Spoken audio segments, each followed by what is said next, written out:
최신 경제 이슈와 기본 경제학 지식, 그리고 문화까지 함께하는 상큼한 오전. 안녕하세요. 박진영의 경제 돋보기. 저는 앵커 박진영입니다. 많은 분들 가슴속에 일 말고 하고 싶은 것들 하나쯤 가지고 계실 겁니다. 악기 배우기나 새로운 운동 시작하기 등 여가 시간을 쪼개서 할 수 있는 일들 찾아보면 생각보다 많이 있는데요. 늘 마음속에 품고만 있던 일들, 미룬다고 해서 언젠가 할 수 있는 것들이 아닙니다. 시간 없다는 핑계로 미루지 마시고요. 없는 시간 쪼개서 지금 바로 시작해보시는 건 어떨까요? 11월 20일 목요일입니다. 박진영의 경제 돋보기, 오늘도 힘차게 시작합니다.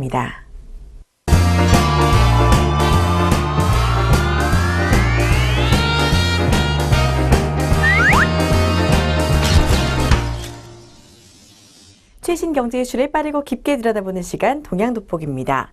오늘은 한중 FTA 타결로 인한 경제 효과 및 수혜 종목에 대해 살펴보겠습니다. 한국과 중국의 자유무역협정 FTA가 지난주에 드디어 타결됐습니다. 전문가들은 FTA 발효 후 5년 내 최대 233억 달러, 10년 내에 366억 달러의 대중국 수출 효과가 나타날 것으로 내다봤는데요. 이 업종별로는 석유화학과 철강, 조선, 그리고 전기전자와 식품 등의 수출이 늘어날 것으로 보고 있습니다. 업황 악화로 힘겨운 시기를 겪고 있는 이 대표적인 수출주의자, 중호장대 산업인 석유화학과 철강, 조선 역시 이 FTA를 계기로 다시 활로를 찾을 수 있을지 관심이 모아졌었죠. 그러나 이 철강과 석유화학 업종의 고부가가치 품목 대부분이 관세 철폐 제외 대상인 초민감 품목군에 포함되면서 기대는 일부 실망으로 바뀌기도 했습니다. 이 업계에서는 중국 업체들이 최근 들어 빠르게 우리의 기술 격차를 따라잡고 있기 때문에요. 이번 FTA로 되레 한국 기업들의 시장 기반이 빠르게 잠식당할 수 있다는 우려도 나오고 있습니다. 그러나 이 중국의 자본재 수출도 감소되는 시점이어서 이 한중 FTA 타결이 긍정적인 모멘텀이 되어 서서히 효과가 나타날 것이라고 긍정적으로 보는 시각도 있죠. 이 석유화학 부분에서는요, 국내 생산된 석유 제품의 18%, 석유화학 제품의 45%가 중국으로 갈 만큼 대중국 수출 의존도가 높습니다. 이번 FTA 타결로 이 석유화학 제품에 부과되는 관세가 사라지면 가격 경쟁력이 한 단계 올라갈 것으로 전망됩니다. 이 중국은 에틸렌과 벤젠 등 기초 유분과 파라자일렌 등 이 중간 원료에 대해서는 2%, 그리고 폴리프로필렌 같은 합성 수지 제품에는 5.5에서 6.5%의 관세를 적용해 왔는데요. 이 FTA 협상 결과 에틸렌과 프로필렌은 10년 내 관세 철폐 대상으로 분류됐습니다. 석유화학 업종은 수출 효자 품목으로 한중 FTA로 가격 경쟁력이 높아져서 수출 증대를 기대해봐도 좋겠지만요. 다만 초엔저로 인한 일본과의 경쟁이 우려되는 상황이라고 볼 수가 있습니다. 관세율이 5에서 6%로 높았던 이 아스팔트와 윤활유, 윤활기유 등 이 고부가가치 제품은 민감 품목으로 분류돼서요. 15년간 현행 관세가 유지가 됩니다. 수출 물량의 90%가 중국으로 가는 파라자일렌은 아예 양호 대상에서 제외됐습니다. 휘발유와 경유, 항공유, 벙커CU 등 정유 제품의 경우에는 지금도 관세가 아예 없거나 1% 수준이어서 FTA 체결로 인한 이익을 기대하기 힘들다는 평입니다. 이런 가운데 관세 철폐 효과를 누릴 수 있는 제품 비중이 높은 종목을 선별해야 할 필요가 있겠는데요. 이 많은 전문가들이 석유화학 업종에서는 롯데케미칼과 금호석유를 투자 유망 종목으로 꼽고 있습니다. 이 롯데케미칼 같은 경우는 나프타 가격 하락에 비해 합성 수지 가격 하락폭이 크지 않아서요. 이 제품 마진이 개선되고 있고요.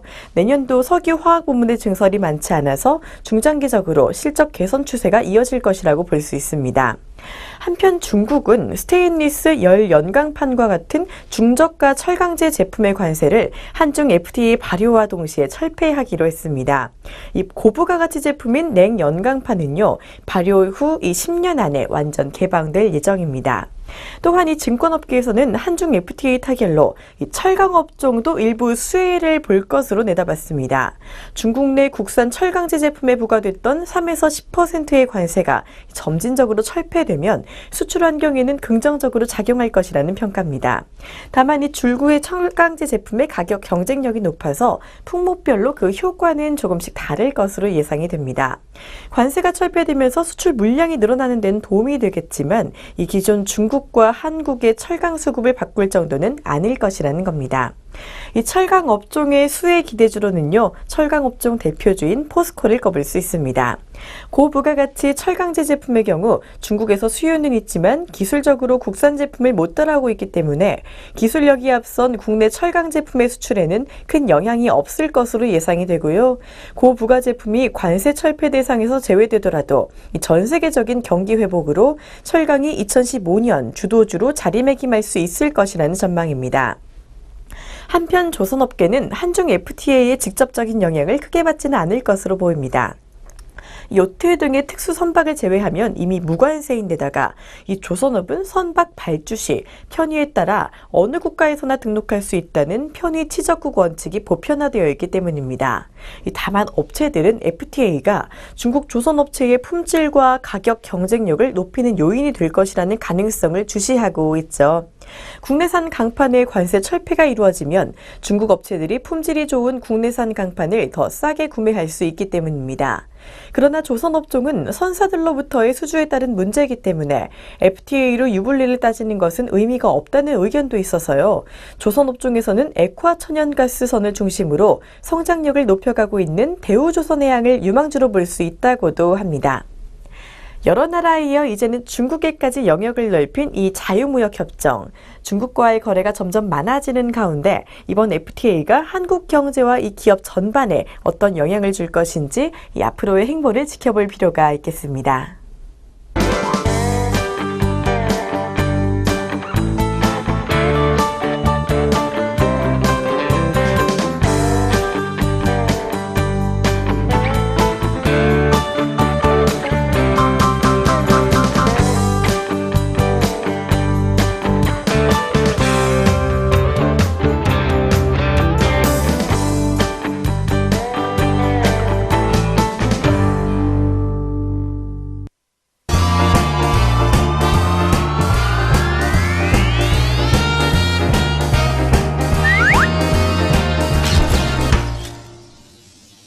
아리송한 단어 확실하게 잡아가는 시간 용어 돋보기입니다. 오늘은 역외 가공 지역에 대해 살펴보겠습니다. 역외 가공 지역이란 원재료 및 부품을 수출해서 역외에서 가공한 후 재수입한 최종 물품에 대해 원산지 지위를 인정하는 제도입니다. 이는 FTA 원산지 규정의 예외 조항인데요. 이 역외 가공을 인정하는 경우는 매우 드뭅니다. 국토가 협소한 싱가포르와 EU와 지리적으로 인접해 있는 아이슬란드, 노르웨이, 리히텐슈타인, 스위스, 이른바 EFTA에서 체결한 FTA에서 주로 찾아볼 수가 있죠. 이 같은 역외 가공을 인정받는 지역이 바로 역외 가공 지역입니다. 한반도에도 역외 가공 지역이 있습니다. 바로 개성공단입니다. 이 한국과 중국은 지난 10일 타결된 FTA에서 한반도 역외 가공 지역 생산품을 한국산으로 인정하고 이 특혜 관세를 받아 수출할 수 있도록 합의를 했는데요. 이에 개성공단 입주업체들은 개성공단에 거대한 중국 시장이 열렸다며 이 중국 수출이 새로운 도약의 기회가 될 것이라고 반색했습니다. 현재 한반도의 역외 가공 지역은 개성공단뿐입니다. 입주업체들이 이를 반가워한 이유는요, 이 중국과 비교했을 때 가격 경쟁력이 충분하다고 판단해서입니다. 산업통상자원부에 따르면 개성공단 근로자 평균 임금은 월 147.6달러, 한화로 월 16만 원입니다. 중국 생산직 근로자 초임인 월 27만 원보다 40%가량 적죠. 품질도 뒤지지 않습니다. 북한 근로자의 손기술이 좋기 때문에 중국 본토에서 중국산 제품을 넘어설 수 있다는 거죠. 그런데 막상 이 한중 FTA 협정을 자세히 들여다보면 잠깐 한정이 숨어 있습니다. 이 흑특혜 관세 혜택은요, 개성공단의 전유물이 아니기 때문입니다. 중국도 북한의 제2의 개성공단 같은 역외 가공 지역을 만들면 특혜 관세 혜택을 받을 수가 있습니다. 북한 생산 제품에 중국산 마크를 달아서 한국에 역수출할 수 있다는 얘긴 거죠. 두 나라가 10일 서명한 FTA 합의 의사록을 통해 한반도 역외 가공 지역은 한국과 중국이 모두 설치할 수 있다라고 규정해서입니다. 한국이 타결한 13개의 FTA 중 상대국의 한반도 역외 가공 지역을 인정한 것은 이번이 처음입니다. 이는 중국이 다른 FTA 국가와 달리 북한과 국경을 맞대고 있는 데다가 오랫동안 정치, 경제적으로 가까웠다는 점을 고려했다고 볼 수 있죠. 이런 결정의 배경은 한중 FTA 협상이 시작된 2012년 5월로 거슬러 올라갑니다. 당시 양국의 통상장관은 FTA 협상 개시 공동 성명을 통해 양국 합의에 따라 지정되는 역외 가공 지역을 한중 FTA에 포함한다고 선언했었는데요. 이 개성공단을 꼭 집어내지 않고 훨씬 더 넓은 범위에서 역외 가공 지역을 표현한 문구입니다. FTA 협상단 관계자는요, 그때 이미 중국이 북한에 역외 가공 지역을 설치할 가능성을 염두에 두고 포괄적인 문구를 작성한 것으로 볼 수 있다고 설명하기도 합니다. 당시 상황을 보면 그럴만도 한데요. 2009년 9월 원자바오 중국 총리의 방북 이후 이 북한과 중국의 경제 협력은 급진전했습니다. 중국의 대대적인 북한 투자가 시작된 시기이기도 하죠. 그리고 2010년 12월 두 나라는 경협 특구 공동 개발에 합의했습니다. 두만강 일대의 나선 경제무역지대와 압록강 일대의 황금평, 위화도 경제지대입니다. 이 나선 경제무역지대에서는요, 38개의 중국 업체가 투자를 했고, 황금평과 위화도 지대도 신압록대교 같은 인프라 시설의 착공에 들어갔습니다. 이 두 곳의 중국 기업의 입주가 활발해지면 사실상 개성공단과 같은 규모로 발전할 수 있었는데요. 하지만 이렇게 속도를 내던 북중 경협은 지난해 장성택이 처형되면서 브레이크가 걸렸습니다. 장성택은 김정은 후계 체제 구축 시기 북중 경협의 사령탑이었는데 그가 처형된 이후 북한과 중국의 정부 간 경제 교류는 관망세로 돌아선 상태라고 할 수가 있죠. 그런데도 중국은 이번 FTA 협상에서 역외 가공 지역에 대한 권리를 잊지 않고 챙겼습니다. 사실상 나선과 황금평 이 두 경제특구를 염두에 둔 포석으로 풀이가 되는데요. FTA가 발효되고 나서 북중 관계가 개선되면 언제라도 한국에 이들 특구의 역외 가공 지역 지정을 요청할 수 있기 때문입니다. 최근 임금 상승으로 원가 경쟁력이 줄어든 중국 입장에서는 값싼 북한의 노동력을 활용한 가공 무역으로 생산성을 끌어올릴 수가 있습니다. 중장기적으로 한국과 중국이 북한 경제를 두고 주도권 경쟁을 벌일 수 있음을 시사하는 대목입니다. 예를 들어 두 나라의 북한 생산 규모가 커지면 똑같은 북한 생산품이 한편에서는 한국산으로 중국에 수출되고 다른 편에서는 중국산으로 한국에 수입되는 상황이 생길 수도 있는 겁니다. 물론 꼭 중국이 견제 대상이 될 거라고 단정할 수는 없습니다. 정부는 오히려 중국이 북한의 역외 가공 지역을 만들면 중장기적으로 한중이나 남북 관계 발전에 긍정적인 역할을 할 것으로 기대를 하는데요. 중국이 만든 북한 경제특구에 한국 기업이 많이 입주한다면 이 북한과의 소통 채널이 넓어질 수가 있고 북한 개혁 개방 유도에 도움이 될 수 있을 것이라고 합니다. 한반도를 둘러싼 지정학적 리스크를 고려할 때 이렇게 한중 FTA가 발효되더라도 역외 가공 지역이 폭넓게 적용되려면 넘어야 할 산이 많을 것으로 보이는데요. 일단은 이번 FTA로 개성공단 외에 새로운 역외 가공 지역이 생길지 좀 더 두고 봐야 할 문제일 것으로 보입니다.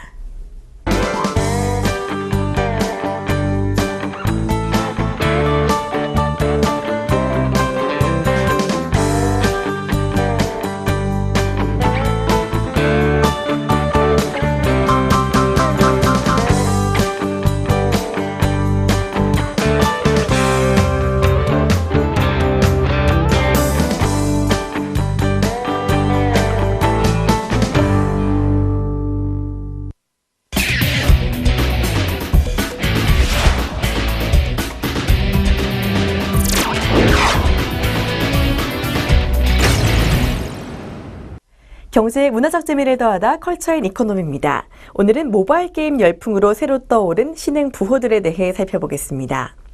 이 손바닥 게임 시장을 평정한 신흥 부자가 등장하고 있습니다. 최근 스마트폰과 태블릿 PC의 확산으로 모바일 게임이 인기를 끌면서 모바일 게임사 대표들의 몸값도 뛰었는데요. 이 게임의 인기에 힘입어 코스닥 시장에 입성하면서 주식 가치가 급등했기 때문입니다. 특히 모바일 게임 시장에는 타업계에 비해 젊은 경영진이 많습니다. 올해 떠오른 신흥 게임 부자도 30, 40대가 주류를 이루는데요. 이 젊고 열정적인 그들은 카카오톡 등 모바일 메신저를 발판 삼아 국내 시장에 접수한 뒤 빠른 속도로 미국과 중국, 동남아 등지로 시장을 넓혀가고 있습니다.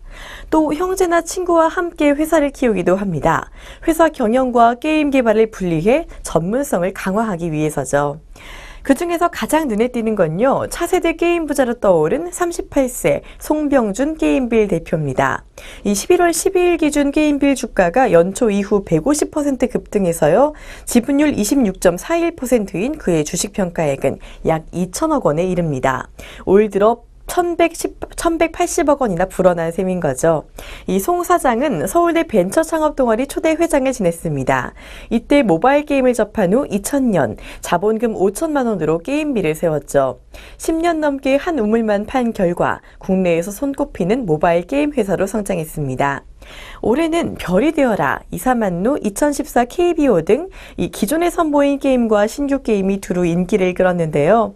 이 게임빌은 3분기 만에 지난해 전체 매출액 812억 원을 넘어선 1,035억 원의 매출을 올렸습니다.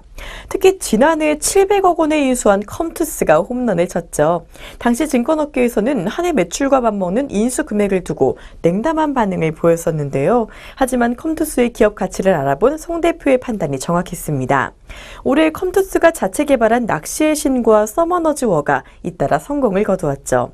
서머너즈 워는 지난 6월 게임빌과 공동으로 선보인 모바일 게임 플랫폼인 하이브를 통해 북미와 중국 등 전 세계에서 2천만 다운로드를 돌파했습니다. 컴투스 3분기 매출액은 전년 동기 대비 438% 증가한 460억 원을 기록했고, 당기순이익은 409억 원으로 같은 기간보다 3,165%나 증가했습니다. 이는 분기 사상 최대 실적이죠. 컴투스의 주가는 연일 상승세를 이어가며 연초 이후 467% 올랐습니다. 요즘 송 대표는 미국과 일본, 중국 현지 법인에 이어 동남아 진출에 주력하고 있습니다. 최근 싱가포르에 현지 법인을 세웠고 홍콩과 마카오에도 진출할 계획입니다. 송 대표는 평소 언론과의 접촉을 피해 알려진 개인사가 거의 없다고 하네요. 또 국민게임 애니팡을 개발한 33세 이정웅 썬데이토즈 대표도 올해 1,000억 원대 부자가 됐습니다. 이 지분율 20.15%의 그의 보유 주식 가치는 연초 275억 원에서 1,114억 원으로 늘었는데요. 이 썬데이토즈는 명지대 컴퓨터공학과 동창생 셋이서 2009년에 창업한 회사입니다. 이정웅 대표를 비롯해 32세 이면수 이사와 34세 박찬석 이사는 모두 2000년 입학 동기인데요. 이 대학 시절부터 게임을 좋아했던 그들은 취직한 이후에도 매주 일요일마다 모임 공간 토지에서 만났다고 합니다. 그래서 이 회사명이 썬데이 토지라고 하네요.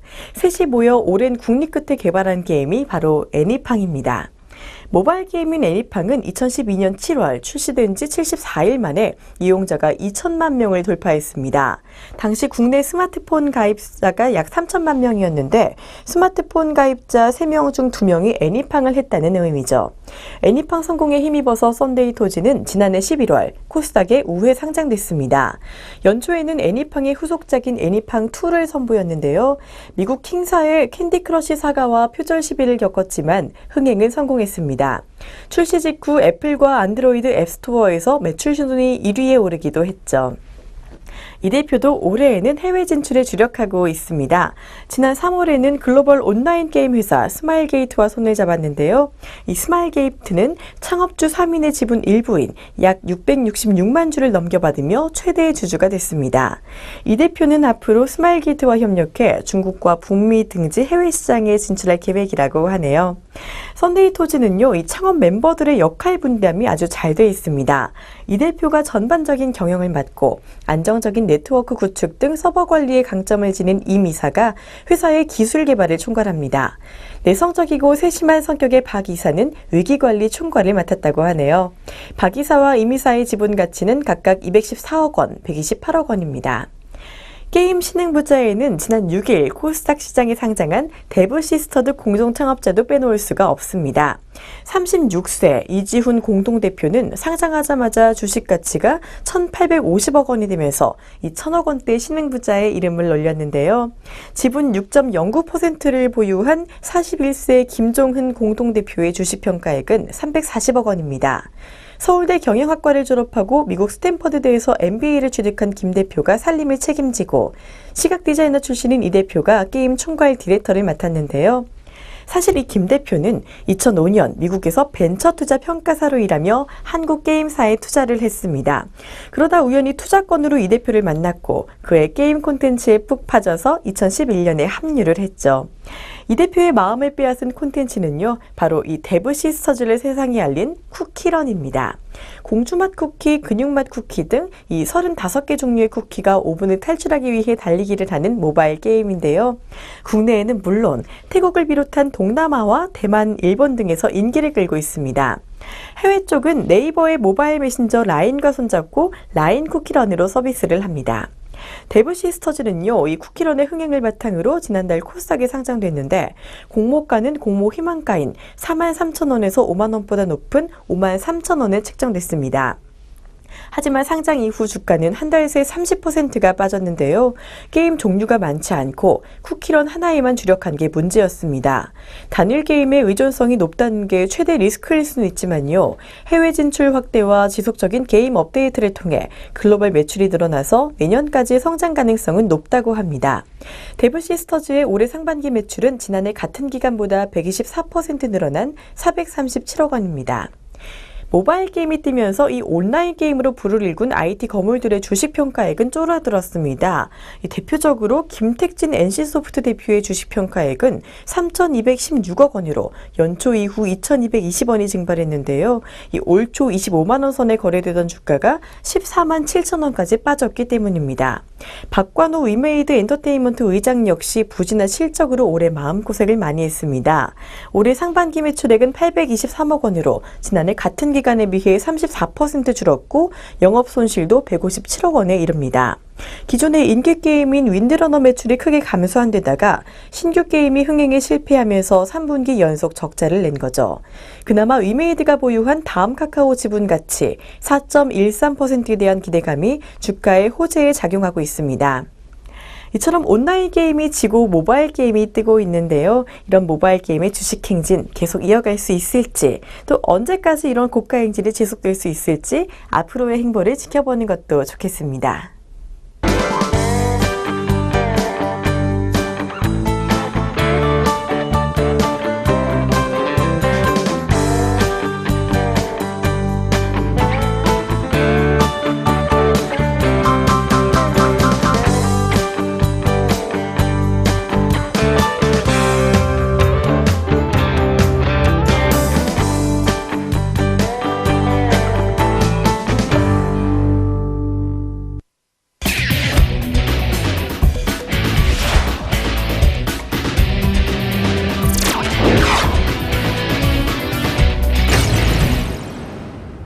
주목할 만한 주식 소개해드리는 주식 한마디 시간입니다. 오늘은 롯데케미칼에 대해 살펴보겠습니다. 롯데케미칼 코드 번호는 011170입니다. 일단 전체적으로 저유가로 원가 경쟁력 회복이 기대되고요. 4분기 실적 개선이 전망됩니다. 저가 나프타 투입 효과가 금년 4분기 중반경부터 본격화될 것으로 예상되는데요. 이 석유화학 기초원료인 나프타 가격은 지난 3분기 평균 $900 이상을 기록한 이후 9월경부터 유가 하락 및 공급 과잉 영향으로 본격 하락세를 보여왔죠. 현재는 톤당 $680대를 기록하고 있습니다. 이에 따라 에틸렌, 프로필렌 등 기초 유분과 HDPE, LDPE, PP 등 합성 수지 가격도 동반 하락세를 나타내고 있지만요. 특히 이 합성 수지의 경우 가격 하락폭이 원가 낙폭에 비해 크지 않아서 제품 스프레드는 오히려 지난 3분기 평균 대비 톤당 $100 이상 높은 수준을 유지하고 있습니다. 유가 하락 지속 시 연말로 갈수록 제품 수요가 둔화될 수 있는 우려도 존재하지만요. 대체로 이 합성 수지 중심으로 금년 4분기에 국내 NCC 업체의 실적 개선이 예상됩니다. 특히 롯데케미칼의 경우 PE와 PP 총 생산 능력이 연산 317만 톤 규모로 제품 마진 개선에 따른 효과가 커질 수 있는 전망입니다. 전체적으로 이 합성 수지 부문의 개선폭이 커질 수 있다는 점에서 전분기 대비 실적 개선세를 기록할 전망이라고 볼 수 있겠네요. 석유화학 수급은 내년에도 타이트할 전망입니다. 올해 실질적인 석유화학 크래커의 신증설이 연산 400만 톤에 못 미칠 것으로 추정되는 가운데 내년에도 중국의 석탄화학을 제외하면 신증설은 연산 400만 톤에 못 미칠 전망입니다. 단기적인 실적 모멘텀이 개선되고 있다는 점은 긍정적입니다. 향후 석유 화학 수급이 올레핀을 중심으로 타이트할 전망이고 저가 나프타 투입 효과가 본격화될 수 있다는 점에서 단기적인 모멘텀이 호전될 전망입니다. 물론 내년 초 이후 중국의 제조업 재고 사이클 등을 감안하면 재차 수요가 둔화 우려도 존재하지만요. 내년 전반적으로 올레핀 수급은 타이트할 전망입니다. 향후 합성고무 BD 체인의 회복이나 MEG 등 화섬 체인의 회복 여부 역시 중요할 전망이죠. 저유가 상황을 감안한다면요. 금년 및 내년 실적은 기존 전망치보다 다소 개선될 것으로 추정이 됩니다. 따라서 트레이딩 바이 관점에서 투자 의견 매수로 상향 조정 가능하고요. 동사 목표 주가도 19만 원으로 상향 조정 대시 가능하겠습니다. 이상 롯데케미칼에 대해 살펴봤습니다.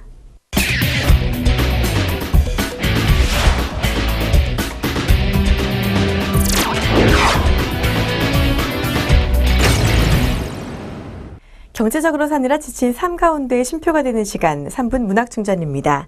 오늘은 아름다운 감성이 느껴지는 시 한 편을 준비했습니다. 오늘은 신경림 시인의 시를 소개해 드릴 텐데요. 이 신경림 시인은 충북 충주 출신으로 농민의 고달픔 그리고 따뜻하고 잔잔한 감성을 바탕으로 한 시를 많이 써서 많은 이들의 슬픈 마음을 위로해 주는 시인입니다. 여자의 마음은 갈대 같다는 말 많이 들어보셨을 텐데요. 그만큼 갈대는 흔들리는 마음을 빗대는 상징으로 많이 사용됩니다. 오늘 소개해드릴 시 역시요. 우리의 흔들리는 마음을 갈대로 탁월하게 표현한 시입니다. 신경림 시인의 갈대, 먼저 시 전문을 낭독해드리도록 하겠습니다.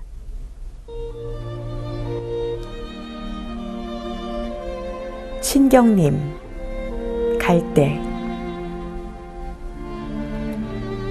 언제부턴가 갈대는 속으로 조용히 울고 있었다. 그런 어느 밤이었을 것이다. 갈대는 그의 온몸이 흔들리고 있는 것을 알았다. 바람도 달빛도 아닌 것. 갈대는 저를 흔드는 것이 제 조용한 울음인 것을 까맣게 몰랐다. 산다는 것은 속으로 이렇게 조용히 울고 있는 것이란 것을 그는 몰랐다. 누구에게나 삶은 그리 쉬운 것만은 아닙니다. 늘 마음이 불안하고 하루에도 몇 번씩 기분이 좋았다 나빴다 하기도 하고요. 이런 심리 상태는요. 하지만 특별한 게 아니라 이 마음속이 복잡한 많은 이들이 공통적으로 갖고 있는 현상이라고 볼 수 있습니다. 때로는 원망도 많이 하게 되죠. 왜 나만 이렇게 힘든가? 내가 뭘 그렇게 잘못했나? 라는 생각을 가질 수도 있는데요. 사실 마음에 있는 바람의 모든 근원은 자신의 마음가짐에 있다고 이 시인은 말하고 있습니다. 바람도 달빛도 아닌 나를 흔드는 건 그저 조용한 나의 울음, 내 마음속의 고뇌라는 거죠. 겉으로는 꿋꿋해 보여도요, 저보다 속으로 울고 있을 많은 분들, 이 시인이 말하듯 사실 삶이란 이렇게 또 혼자 조용히 울다가 그치는 것이 아닐까 합니다. 그러나 또 삶이란 언제나 울음만이 지속되는 것은 아니죠. 나의 울음을 내면에서 잘 다스릴 수 있을 때, 그때 비로소 평안을 찾을 수 있을 것이 아닐까 합니다. 모든 것은 자신의 마음가짐 안에 있다는 메시지를 주는 시였다고 볼 수 있겠습니다.